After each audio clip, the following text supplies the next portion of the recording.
Better Than Before by Gretchen Rubin. Summary. The book in 3 sentences. A behavior becomes a habit when it no longer requires a decision from you. To change a habit effectively, you need to understand your tendency. Scheduling is one of the most effective ways to building better habits. The 5 big ideas. Habits are the invisible architecture of daily life. It takes self-control to establish good habits. A habit requires no decision from me, because I've already decided. When we change our habits, we change our lives. If we're trying to persuade people to adopt a habit, we have more success if we consider their tendency. Better Than Before summary. Habits are the invisible architecture of daily life. The most important thing is to know ourselves, and to choose the strategies that work for us. We often learn more from one person's idiosyncratic experiences than we do from scientific studies or philosophical treatises. To understand how people are able to change, we must understand habits. I've learned to put great store in my own observations of everyday life, because while laboratory experiments are one way to study human nature, they aren't the only way. Habits eliminate the need for self-control. Yet one study suggests that when we try to use self-control to resist temptation, we succeed only about half the time, and indeed, in a large international survey, when people were asked to identify their failings, a top choice was lack of self-control. With habits, we conserve our self-control. It takes self-control to establish good habits. In ordinary terms, a habit is generally defined as a behavior that's recurrent, is cued by a specific context, often happens without much awareness or conscious intent, and is acquired through frequent repetition. I concluded that the real key to habits is decision-making, or, more accurately, the lack of decision-making. A habit requires no decision from me, because I've already decided. This freedom from decision-making is crucial, because when I have to decide, which often involves resisting temptation or postponing gratification, I tax my self-control. Habits make change possible by freeing us from decision-making and from using self-control. Research suggests that people feel more in control and less anxious when engaged in habit behavior. Surprisingly, stress doesn't necessarily make us likely to indulge in bad habits. When we're anxious or tired, we fall back on our habits, whether bad or good. For this reason, it's all the more important to try to shape habits mindfully, so that when we fall back on them at times of stress, we're following activities that make our situation better, not worse. Habit makes it dangerously easy to become numb to our own existence. Generally, I've observed, we seek changes that fall into the Essential 7. The Essential 7. Eat and drink more healthfully, give up sugar, eat more vegetables, drink less alcohol. Exercise regularly. Save, spend, and earn wisely, save regularly, pay down debt, donate to worthy causes, stick to a budget. Rest, relax, and enjoy, stop watching TV in bed, turn off a cell phone, spend time in nature, cultivate silence, get enough sleep, spend less time in the car.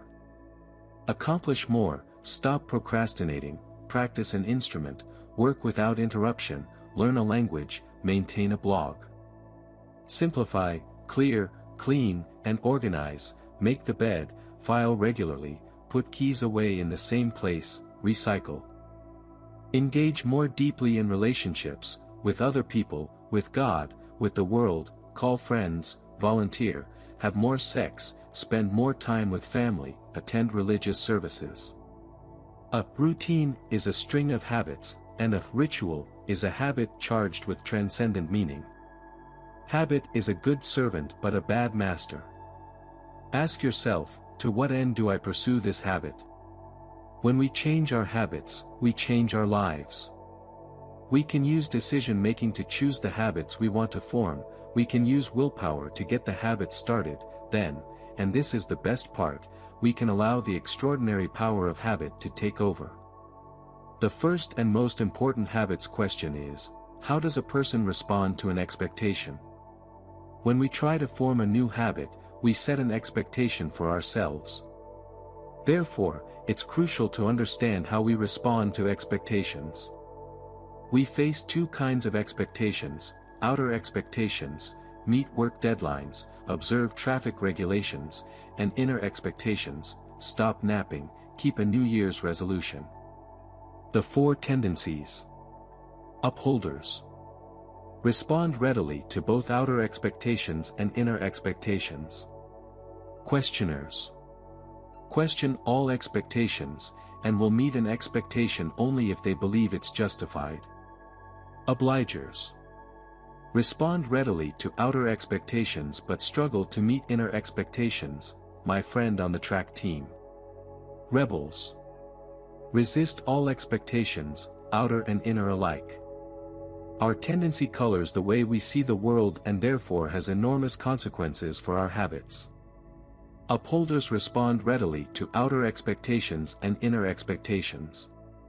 Because upholders feel a real obligation to meet their expectations for themselves, they have a strong instinct for self-preservation, and this helps protect them from their tendency to meet others' expectations. Questioners question all expectations, and they respond to an expectation only if they conclude that it makes sense. Because questioners like to make well-considered decisions and come to their own conclusions, they're very intellectually engaged, and they're often willing to do exhaustive research. Obligers meet outer expectations, but struggle to meet inner expectations.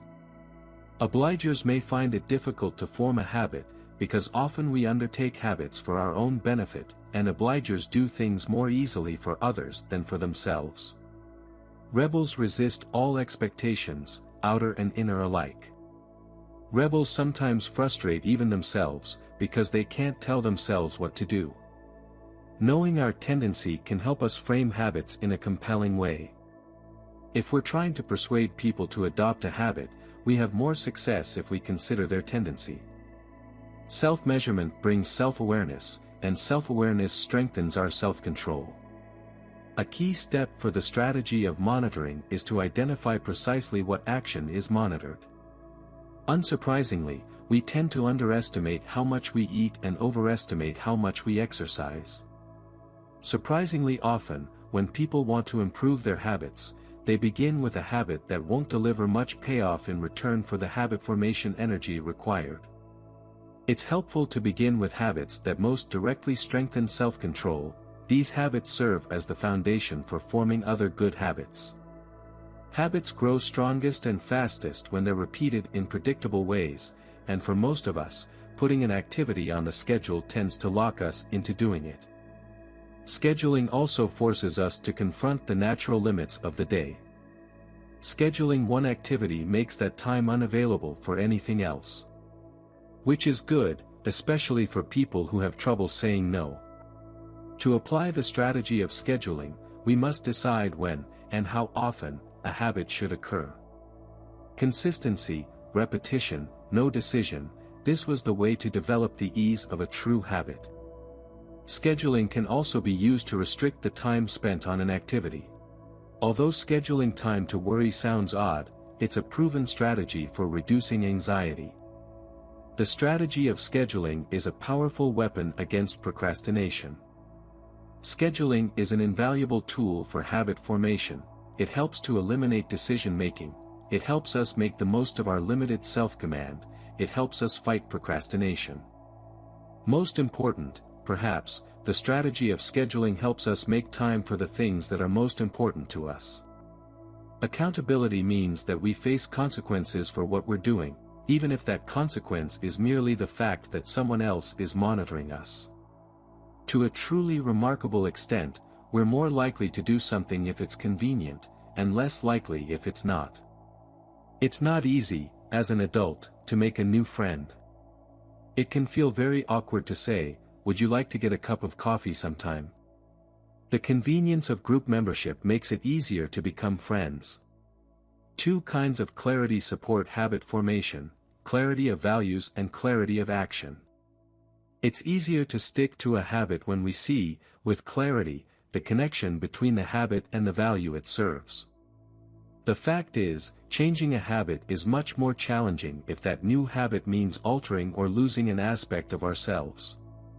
Research shows that we tend to believe what we hear ourselves say, and the way we describe ourselves influences our view of our identity, and from there, our habits.